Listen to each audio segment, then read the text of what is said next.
When big names talk, they talk to the BBC.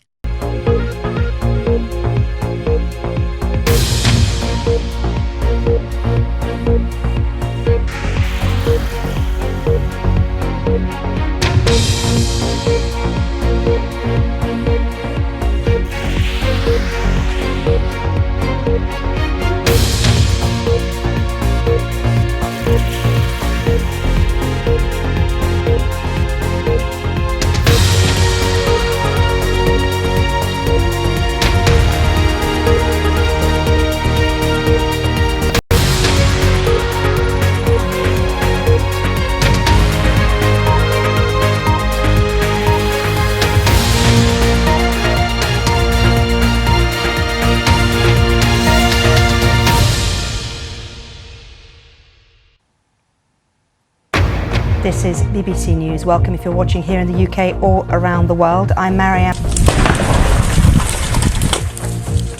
Many are feared dead and thousands without water or power supplies. Residents of the city of Mariupol come under a relentless barrage of Russian shelling and rocket attacks. Officials there say the Russians are using siege tactics. Kherson in the south has fallen, the first major city to be taken under control of Russian forces.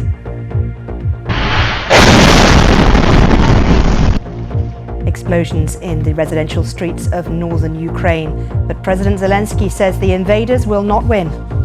We will restore every house, every street, every city, and we say to Russia, learn the word of reparations and contributions. You will reimburse us for everything you did against our state, against every Ukrainian in full. And render it neutral status, but NATO hits back. If Russia attacks NATO territory, NATO will act. Russia faces war crimes investigations after they were accused of bombing civilians in Ukraine. A humanitarian catastrophe. The United Nations says more than 1 million people have now fled Ukraine.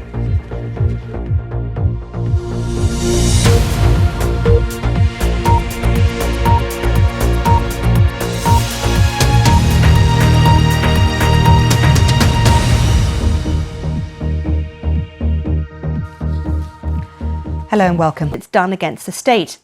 But Moscow remains defiant. The Kremlin said this morning that Russian ambitions would be achieved in any case. Well, after more rocket attacks in the north, south and east, this is the current situation in Ukraine. These areas in red are largely controlled by Russian forces.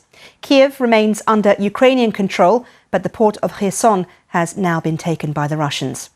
The southeastern city of Mariupol is under intense pressure, with the mayor reporting that Russian forces are systematically and methodically trying to blockade the city.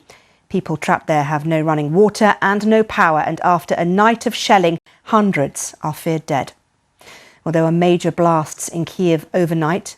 Ukraine officials say they were caused by air defense systems striking down Russian missiles. There was heavy shelling in the country's second city, Kharkiv, and the town of Chernihiv remains in Ukrainian control despite a heavy bombardment. Well, US and UK sources say the huge Russian convoy that's around 30 kilometres from the heart of Kiev is still held up by local resistance and mechanical problems and congestion. Well, the UN says 1 million refugees have now left Ukraine since the Russian invasion began. An investigation into possible war crimes in Ukraine has begun by the International Criminal Court in The Hague. And the International Paralympic Committee has said Russian and Belarusian athletes will be banned from the Winter Paralympics that start in Beijing on Friday.